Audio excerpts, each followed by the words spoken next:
ఇదేంది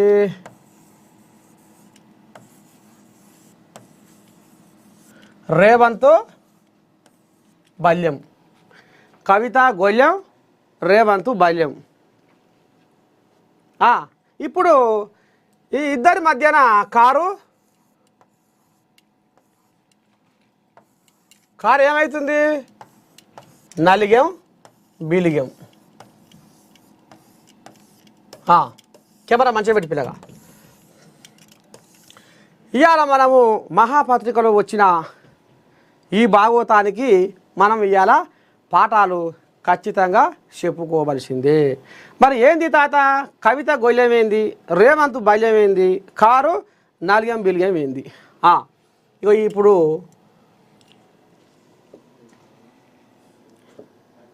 నాయనా ఓ నాయనా, నేను ఎట్ల పోట్ల మాటలు అంటుంటే నా పానం ఊకుంటలేదు నాయనా.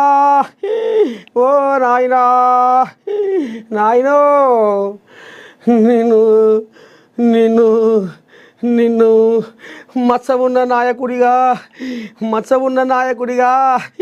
ఈ తెలంగాణ సమాజానికి నీ గురించి చెప్తుర్రు. నువ్వేదో దొంగతనం చేసినట్టుగా, నువ్వేదో చెడ్డపని చేసినట్టుగా, నువ్వేదో మంది కొంపలు ముంచినట్టుగా. నాయనో ఓ నాయనా, నువ్వేం చేస్తేవి నాయనో అని నిన్న విలేకరుల మీటింగ్లో కవితమ్మ కన్నీరు పెట్టుకుందట. అయితే మా నాయన సొక్కం పూస ఎవరు బాయికాడ తమాషగా రామసకదనంగా ఉంటున్న కేశరావు సొక్కం పూస, ఇక్కడ హరీష్ రావు సంతోషరావు అనకొండలాట. వీళ్ళే ఇప్పుడు ఈ కథ మొత్తం అంతా దీనికి కారకులు అయ్యిర్రాట. ఇప్పుడు ఆమె పరోక్షంగా ఇప్పుడు ఆమె చెప్తుంది. ఇప్పుడు ఆమె ఏం చేసింది? ఇప్పుడు గొయ్యం పెట్టి కూర్చుంది. ఇప్పుడు నిన్న మొన్నటిదాకా హరీష్ రావు కాళేశ్వరము ఏదైతే నివేదిక ఉందో, పీసీ ఘోష్ కమిషన్ నివేదిక ఉందో అదంతా తప్పుల దడక, అదంతా సుత్తి, మీరు మాకు అన్యాయం చేస్తుర్రు, మమ్మల్ని రాజకీయ కక్షతోటి తొక్కాలని చూస్తుర్రు అని హరీష్ రావు అసెంబ్లీలో బొబ్బలు పెట్టిండు.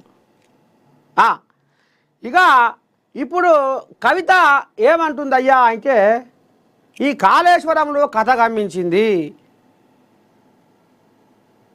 మా అయ్య చుట్టూ 2 అనకొండలు చేరి ఈ చెడ్డ పేరు తీసుకొచ్చింది ఎవరయ్యా అంటే హరీష్ రావు, సంతోష, హరీషు, మేఘా కృష్ణారెడ్డి. ఇక ఇప్పుడు ఆయన పాత్ర కూడా ఉందట. వీళ్ళు ముగ్గురు కలిపి ఇగో మా అయ్యకు ఈ చెడ్డ పేరు తీసుకొని వచ్చిర్రు అనేది ఇప్పుడు కవితమ్మ అంబయ్య వెళ్ళబోసుకుంటుంది.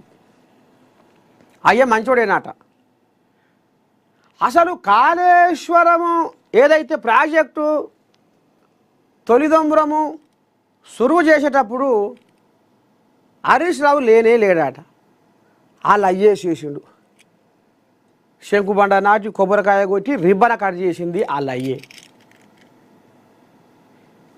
ఇప్పుడు ఇంట్లో బుడ్డ కోలియాగలే, బుడ్డ ఇంజనీర్లే 100 కోట్లు మింగిర్రు అని మనం కూడా మన ఏఎన్ఎన్ మార్నింగ్ న్యూస్లో చెప్పుకున్నాం.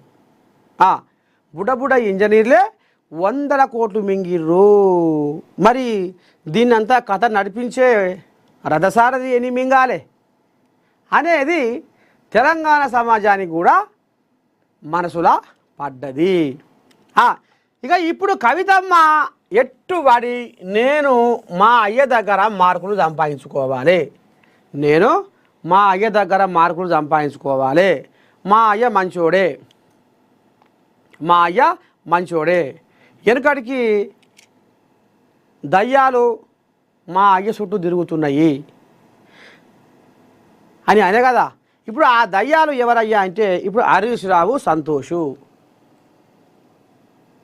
అనేది ఇప్పుడు కవితమ్మ ఇగో ఇప్పుడు ఈ రకంగా నిన్న కుండ బద్దలు కొట్టి చెప్పుకొచ్చింది.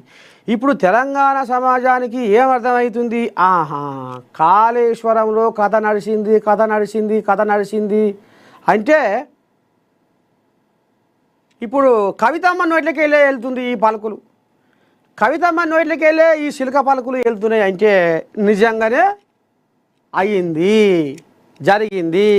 ఇంకోటి, ఈ కేసు సిబిఐకి ఇస్తే ఎట్లా సిబిఐకి ఇస్తారు, ఏ రకంగా సిబిఐకి ఇస్తారు? అరే ఎవరికి ఇస్తే ఏందమ్మా, తప్పు చేయనప్పుడు భయమే లేదు, నిజమా కాదా? తప్పు చేయనప్పుడు భయమే లేదు.